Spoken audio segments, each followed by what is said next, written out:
Hi ಎಲ್ಲರಿಗೆ simple ಟೆಕ್ಸಸ್ಗೆ YouTube ಚಾನಲ್ಗೆ ಸ್ವಾಗತ. ಕರ್ನಾಟಕ ವಸತಿ ಶಿಕ್ಷಣ ಸಂಸ್ಥೆಗಳ ಸಂಘ KRS ಒಳಗಡೆ ಏಕಲವ್ಯ ಮಾದರಿ ವಸತಿ ಶಾಲೆಯ ಒಳಗಡೆ EMRS ಅಂತ ಕರಿತೀವಲ್ಲ, ಇದರಲ್ಲಿ ಎರಡನೇ ಸುತ್ತಿನ ಆಯ್ಕೆ ಪಟ್ಟಿಯನ್ನು ಏನ್ ಮಾಡಿದಾನಪ್ಪ ಅಂದಾಗ ಬಿಟ್ಟಿದ್ದಾನೆ. ಬೇಕಾದ್ರೆ ಇಲ್ಲಿ ಕೊಟ್ಟಿದ್ದಾನೆ ನೋಡ್ರಿ.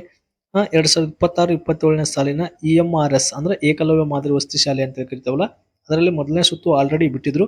ಆ ಮೊದಲನೇ ಸುತ್ತು ಯಾವಾಗ ಬಿಟ್ಟಿದ್ರಪ್ಪ ಅಂತ ನೋಡ್ಕೊತ ಬಂದಾಗ EMRS 4/5/2026 ಮೊದಲ ಸುತ್ತಿನ ಆಯ್ಕೆ ಪಟ್ಟಿಯನ್ನು ಬಿಟ್ಟಿದ್ರು.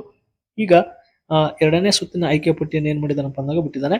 ಇದು ಸಾಕಷ್ಟು ಜನ ವಿದ್ಯಾರ್ಥಿಗಳಿಗೆ ಮೊರಾರ್ಜಿ ದೇಸಾಯಿ ಅಂತಲ್ಲ, ಮೊರಾರ್ಜಿ ದೇಸಾಯಿ ಅಪ್ಲಿಕೇಶನ್ಸ್ ಹಾಕೋತ್ನಾಗ ಏಕಲವ್ಯ ಮಾದರಿ ವಸತಿ ಶಾಲೆಗಳನ್ನು ಕೂಡ ಹಾಕಿರ್ತಿರ್ತಾರಲ್ಲ, ಅವರಿಗೆ ಇದು ಎರಡನೇ ಸುತ್ತಿನ ಪಟ್ಟಿ. ಈ ಪಟ್ಟಿ ಮೇಲೆ ನೀವು ಕ್ಲಿಕ್ ಮಾಡಿದಾಗ ಏನಾಗ್ತದಪ್ಪ ಅಂದಾಗ ರೌಂಡ್ 2 ಇದು ಏನಾಗ್ತದಪ್ಪ ಅಂದಾಗ ನಿಮ್ಗೆ ಇಲ್ಲಿ ಒಟ್ಟು ಪಟ್ಟಿ ರಿಲೀಸ್ ಆಗ್ತದೆ. ಯಾವ ಸ್ಕೂಲ್ಗಳಿದಾವೆ ಏಕಲವ್ಯ ಮಾದರಿ ಸ್ಕೂಲ್ಗಳದು ಅಷ್ಟೇ ಏನದವಪ್ಪ ಅಂತಂದಾಗ ಇಲ್ಲಿ ಲಿಸ್ಟ್ ನ ಬಿಟ್ಟಿರ್ತಿರ್ತಾನೆ.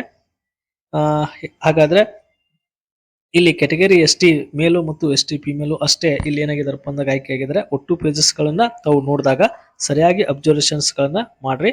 ಇದು ಏಕಲವ್ಯ ಮಾದರಿ ವಸತಿ ಶಾಲೆಯದು ಸೆಕೆಂಡ್ ಲಿಸ್ಟ್. ಇದು ಟೋಟಲ್ 11 ಪೇಜ್ಗಳಿದಾವೆ. ನಮ್ಮ ಹೆಸರುಗಳಿತ್ತಪ್ಪ ಅಂದಾಗ ಈ ತರ ಹೋಗಿ ತಾವು ನೋಡ್ಕೊಡ್ರಿ. ಇನ್ನು ಮೊರಾರ್ಜಿ ದೇಸಾಯಿ ಎರಡನೇ ಸುತ್ತಿನ ಆಯ್ಕೆ ಪಟ್ಟಿ ಬಿಟ್ಟಿಲ್ಲ. ಅದು ಬಿಟ್ಟಾಗ ನಿಮ್ಗೆ ನಾ ಏನ್ ಮಾಡ್ತೀನಪ್ಪ ಅಂದಾಗ ವಿಡಿಯೋ ಮಾಡಿ ಅಪ್ಡೇಟ್ ನ ಮಾಡ್ತಿರ್ತೀನಿ. ಫಸ್ಟ್ ಟೈಮ್ ಯಾರು ಚಾನಲ್ ನೋಡ್ತಿರಪ್ಪ ಅಂದಾಗ ದಯವಿಟ್ಟು ಚಾನಲ್ ಸಬ್ಸ್ಕ್ರೈಬ್ ಮಾಡ್ಕೊಳ್ಳಿ. ಧನ್ಯವಾದಗಳ್ರಿ.